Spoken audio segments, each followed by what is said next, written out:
Good morning and welcome to Sports Shorts Daily. Happy Thanksgiving to everyone. I'm over here at Tremonti's, people rolling in around the clock all morning trying to pick up orders, get the orders placed. Give them a call if you got to get something done.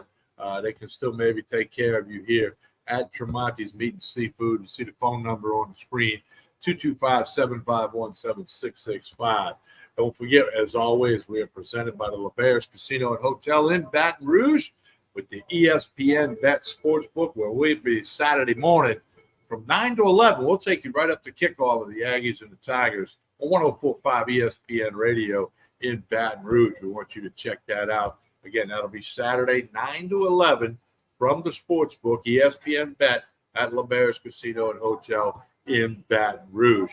Well, as always, we ask you to like and share this video. We appreciate that very, very much. All right, I'm at Tremonti's Meat and Seafood, as I mentioned. Not too late to get in here. Everybody's picking up stuff tomorrow morning, all that good stuff. Tremonti's Meat and Seafood. Lots happening in the world of sports. LSU, Texas A&M, 11 o'clock kicks Saturday morning.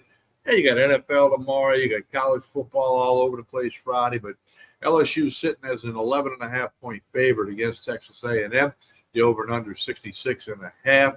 Tulane has a Friday afternoon game. They're 3.5-point favorite at home against Texas San Antonio. The winner of that game punches a ticket to the American Athletic Conference Championship game. Tulane, the highest ranked team in the group of 5. LSU basketball, doubleheader tomorrow, if you will.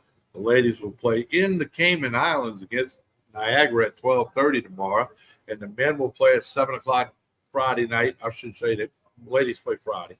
Men play Friday night against North Florida at the Pete Maravich Assembly Center. On Sunday, the Saints will be in Atlanta to take on the Falcons. Saints are getting 1 point. That line's been pretty much staying the same all week, 42.5 over and under there. Saints put Michael Thomas on injured reserve. He'll miss at least 4 games.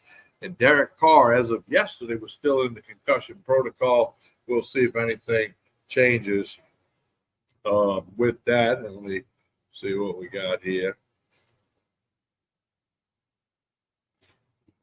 All right, Ronnie Ransom joins us in just a minute. He's busy on a business phone call. And don't forget, they got a big sale going on at the Black Friday sales going on, brrugaroo.com. You can get game hats, jerseys, all kind of stuff, brrugaroo.com. Check out the Black Friday sale. The button already works. I'll give you a little hint there. Check that out at brrugaroo.com. So I want you to check that out for us. As always, like and share this video. That helps us out. It helps all the sponsors, Tremonti's, LeBares Casino and Hotel Baton Rouge, Court Street Cafe in Port Allen. By the way, Court Street Cafe in Port Allen will be closed for Thanksgiving Day. Regular hours Friday, Saturday, Sunday over there in Port Allen for those of you over that way. All right, let's talk Jayden Daniels. He's the odds-on favorite now for the Heisman. I do not have a vote. If I did, I'd vote for Jayden Daniels. I'm not saying that because I'm sitting in Baton Rouge, sitting in Louisiana, and I've seen just about every snap he's taken this year. But his numbers speak for themselves. I don't want to hear anything about the 3 losses, okay? Guys have won it with 3 losses before. Tim Tebow, Robert Griffin III. Look, he's the best player in college football. Now, I'm not taking anything away from Bo Nix and Michael Penix Jr. They're having spectacular years. But the best player, he leads the nation in rushing at 8.2 yards per carry. That's not leading quarterbacks with 8.2 yards per carry. That's leading anybody who carries the football. That speaks for itself right there. The SEC records that he set, the LSU records that he set, and obviously he's got a game Saturday morning. Everybody's shaking their head about Saturday morning, but it is what it is. They're going to have to be ready to go at 11 o'clock Saturday morning against the Aggies. I think if Jayden Daniels has a very good game and the Tigers win, if he does not play well and the Tigers lose, he might not be the Heisman favorite. We'll probably still get a trip to New York out of it, but might not win it. But if Jayden Daniels has an above-average game, which there's no reason to think that he won't, and the Tigers find a way to win, which I think they will find a way to win. LSU's a better football team, and we know A&M fired Jimbo Fisher and all that stuff's going on. So it's all about Jayden Daniels. That's going to be the show on Saturday in the morning. Check it out. Do what you got to do. and hopefully he can get that done. Backing it up, as I mentioned on Friday, Tulane's a 3.5-point favorite over Texas San Antonio, trying to punch a ticket to the AAC Conference Championship game. And if they win against San Antonio, it's a really good team. Their coach, by the way, Traylor, he interviewed for the A&M opening. Tulane wins this game Friday. It's a Friday 2:30 kickoff at Ullman Stadium in New Orleans. And they win the American Athletic Conference Championship. They will be in the New Year's Day Bowl for the second year in a row. Let that sink in. By the way, there's only 2 football teams in college football. There's only 2 that have not lost a road game last year and this year. There's only 2 teams that are undefeated on the road, 2022 and 2023. All right, I'll tell you. That would be Tulane and Georgia. That's it. Georgia and Tulane. Nobody else can say they haven't lost a road game in 2 years. So tip of the hat to the Green Wave for you right there. Don't forget, we'll have radio this Saturday, 9 to 11. A little bit of a time change on the clock due to the 11 o'clock kickoff for the LSU Tigers. Sports Shorts Radio with Hunter McCann, myself. I think Derek Beckwith in London, England, so he's probably not going to join us. Joel Davis, everybody loves the Joel Davis segment on 104.5 ESPN Baton Rouge, 9 a.m. until 11 a.m. We want you to check that out. We'll take you right up to kickoff. We'll be in the ESPN Bet Sportsbook in LaBerge. We'll be getting our bets now. Hunter will have picks for you. I'll have picks for you. Ronnie, he might have some picks for you. All that good stuff. That'll be this Saturday at LaBerge Sportsbook, ESPN Bet Sportsbook Casino, 9 to 11. Ronnie, good morning. Happy Thanksgiving. Easy for you to say, ESPN Bet Sportsbook. You gotta practice. ESPN Sportsbook, ESPN Sports Bet, ESPN Sports Bet. I know, because we're so accustomed to saying Barstool, which, by the way, got a little Thanksgiving going on. I got a little Barstool story for you. So if those of you may have seen this already, but Dave Portnoy has filed a class action lawsuit against the NFL and the Cincinnati Bengals because last Thursday when they took on the Ravens, he had a $125,000 bet that he placed online for the Bengals to he took the Bengals. I think they were plus 3.5 in the game. And but Joe Burrow, they showed the video of him getting off the team bus, and he had that brace on his wrist, on his throwing hand. Well, we know in the game he aggravated it, and he's out for the season now with an injured wrist. But it was undisclosed. It was not in the report. So he's claiming, hey, the NFL, that's why they do the injury reports, so that you're fully aware of who's banged up, who's not. They kept it a secret. They didn't do the due diligence like they're supposed to. They're legally obligated to do. The Bengals, by the way, can get in trouble with the league.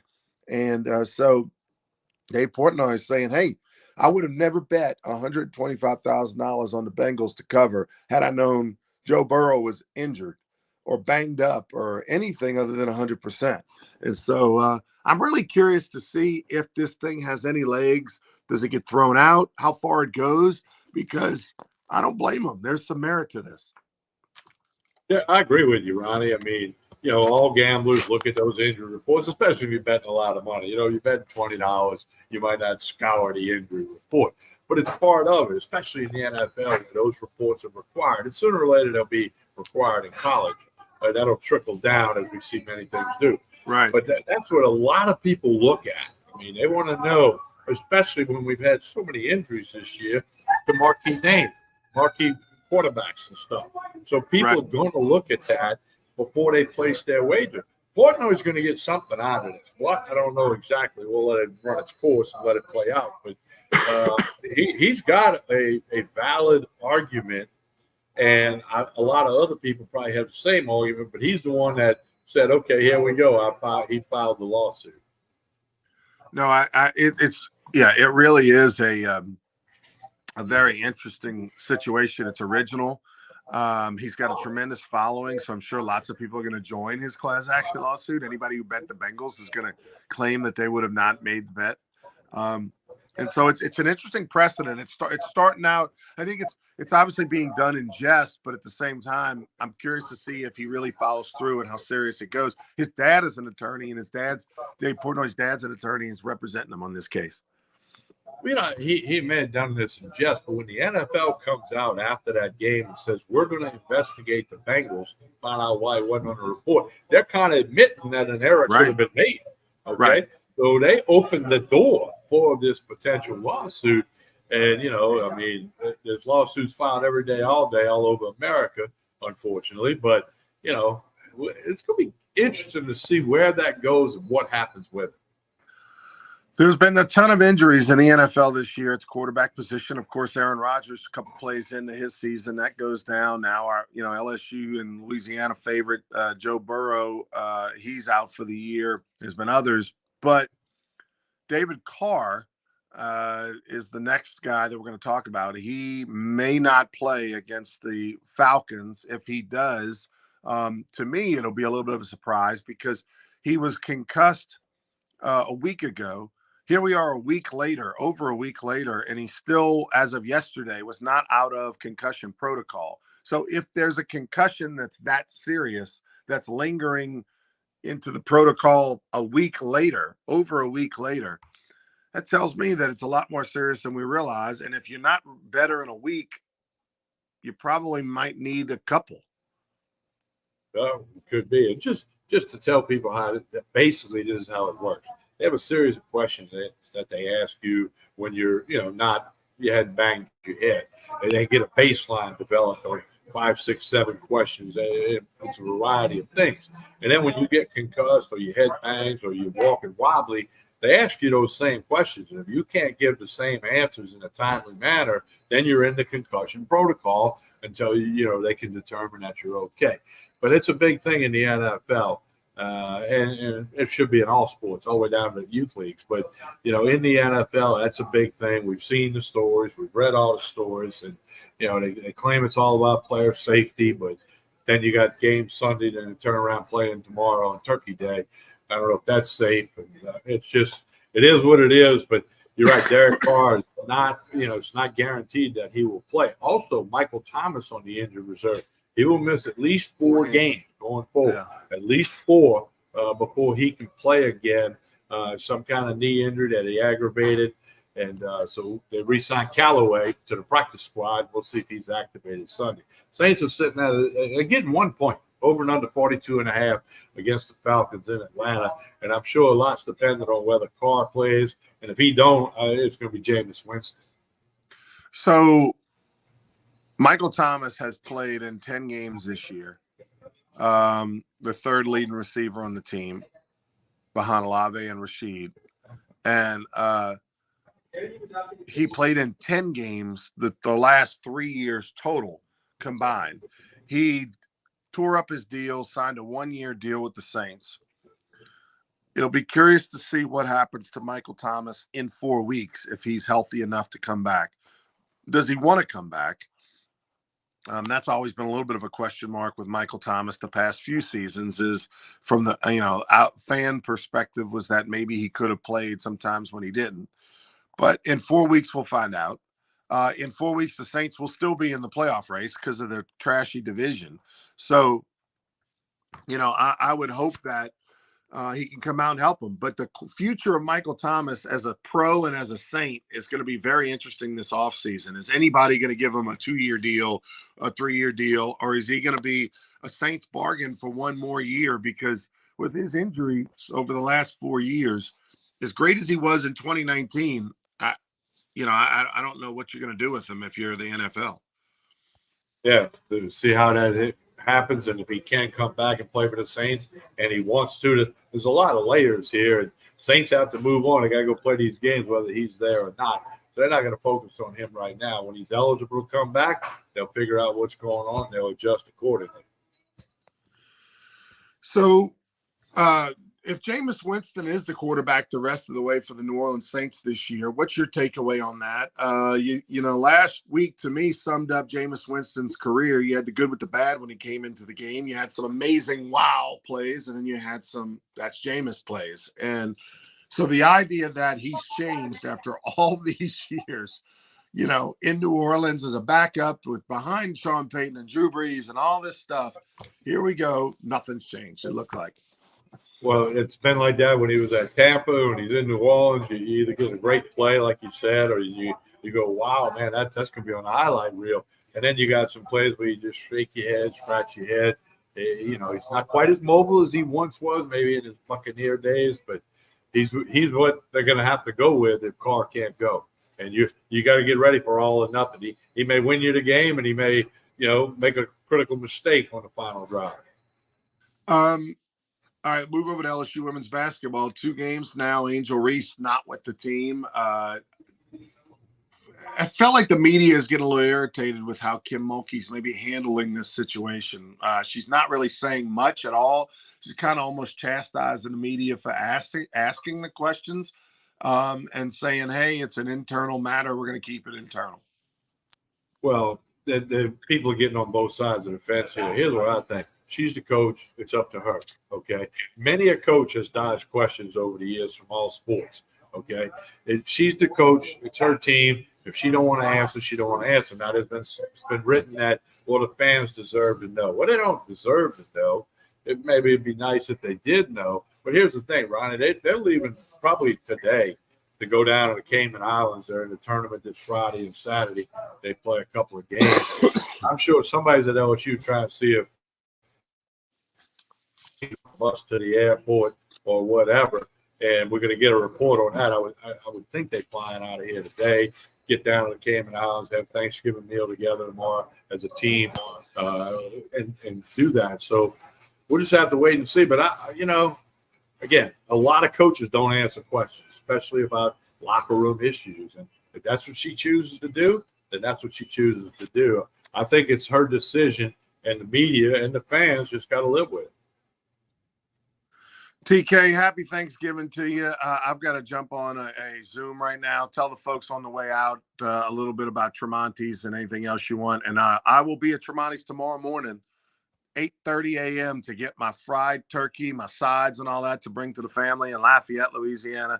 Looking forward to that. I want to wish Mike Tremonti, who's been through a lot this year with his health, happy Thanksgiving. I know it'll be a special one for he and his family. Happy Thanksgiving to you, Tommy, and your new house.